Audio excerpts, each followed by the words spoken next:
Muy buenos días, vamos con lo mejor de la información deportiva. El próximo mes de octubre, finales de septiembre, primeros días de octubre, se va a llevar a cabo aquí en la Ciudad de México el Mundial de Paranatación. Los mejores nadadores de todo el mundo estarán aquí en la capital del país y la selección mexicana buscará hacer historia. Ha aumentado ya el número de integrantes del equipo mexicano. La selección mexicana de paranatación que participará en el Mundial de la especialidad a realizarse en la Ciudad de México aumentó ya su número de integrantes después del nuevo análisis realizado por la Comisión Técnica Nacional de la disciplina. Con esta decisión se incorporaron a la lista de seleccionados otros 6 nadadores: Luz Querena López en 100 metros mariposa, Stephanie Rubí Cristino en 100 metros libre, Juan José Gutiérrez en 100 metros pecho, Raúl Martínez en 50 metros mariposa, Paola Rubalcaba en 100 metros libre y Nancy Nayeli Lomelí en 100 metros mariposa. Por su parte, la sirena de ciegos y débiles visuales Matilde Alcázar logró su pase mundialista al obtener su clasificación deportiva como S11 en el Abierto de Alemania, con lo que confirmó sus tiempos en las pruebas de 100 metros libre, 100 dorso y 100 pecho. El Mundial de Paranatación 2017 se llevará a cabo en la Ciudad de México del 30 de septiembre al 6 de octubre. 21 Noticias. Y con 6 derrotas en el mismo número de encuentros culminó la participación de la selección mexicana varonil sub-19 de handball. Aún así, recordemos, esta actuación fue histórica. Jamás en la historia de este deporte en nuestro país se había logrado calificar a un mundial en esta disciplina. México concluyó una participación histórica en el Mundial de Handball Sub-19, luego de perder en su último encuentro del torneo celebrado en Georgia. El primer equipo nacional en conseguir un pase a la Copa del Mundo en cualquier categoría de balonmano fue sacudido 32-14 por la selección rusa en la última ronda de encuentros correspondientes al Grupo D. México fue eliminado del torneo al colocarse último lugar de su sector, con 0 puntos, producto de 6 juegos perdidos, destino que compartió con Serbia, quien también se despidió de la competencia. Pese a que los resultados no estuvieron de su lado, esta joven selección ya dejó un precedente en el handball nacional, el cual buscará seguir creciendo para poder volver a presentar a México a nivel internacional. 21 Noticias. Bueno, y muy caro le salió a Cristiano Ronaldo el empujón que le propinó al silbante en la ida de la Supercopa realizada el fin de semana frente al Barcelona. Las autoridades disciplinarias de la Real Federación Española decidieron suspender al portugués 5 partidos. El juez único de competición de la Federación Española de Fútbol sancionó con 5 partidos de suspensión al delantero portugués del Real Madrid, Cristiano Ronaldo. Ronaldo, que vio 2 amarillas en la ida de la Supercopa disputada en el Camp Nou, es sancionado con 1 partido por la expulsión y otros 4 por el empujón que le dio por la espalda al árbitro Ricardo de Burgos Bengoechea. El portugués infringió el artículo 96 del reglamento del Código Disciplinario.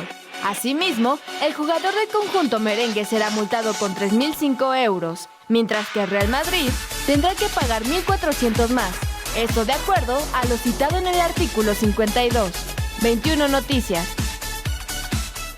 Bueno, y como casi todos los días, los deportes estuvieron muy activos, se encendieron las redes sociales y se convirtieron en tendencia. Ayer con el tema de Paco Gémez, el técnico del Cruz Azul. Recordemos que el pasado fin de semana, durante el partido que sostuvo el Cruz Azul en su casa, bueno, pues Paco Gémez se dirigió a un sector de la tribuna y les levantó el dedo en un gesto obsceno.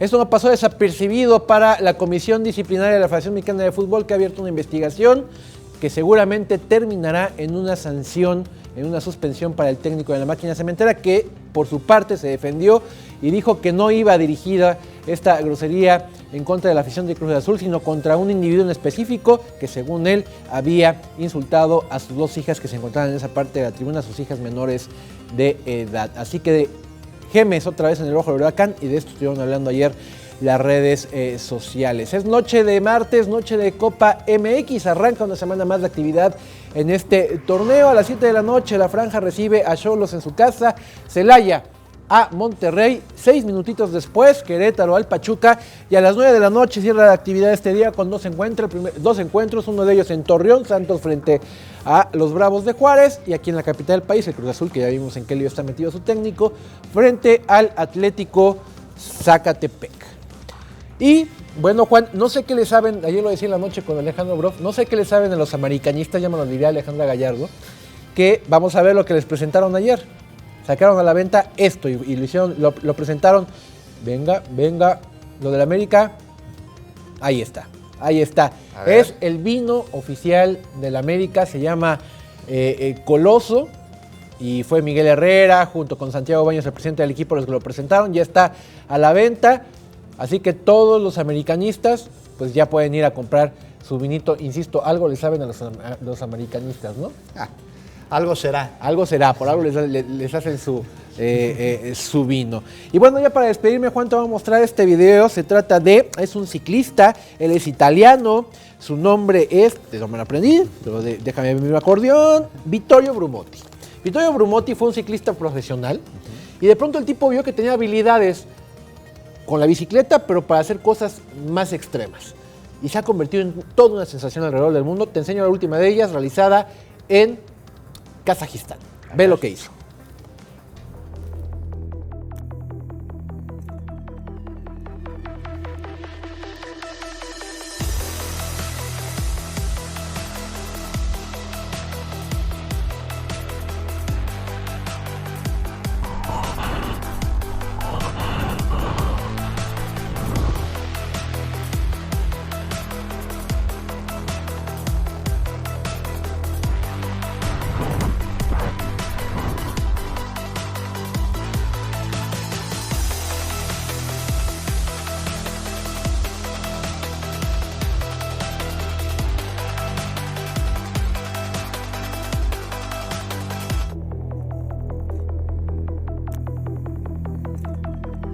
Ahí está Brumotti, que esto es cualquier cosa. Su mayor logro fue subir el edificio más alto del mundo, que lo sabemos está ubicado en Dubái.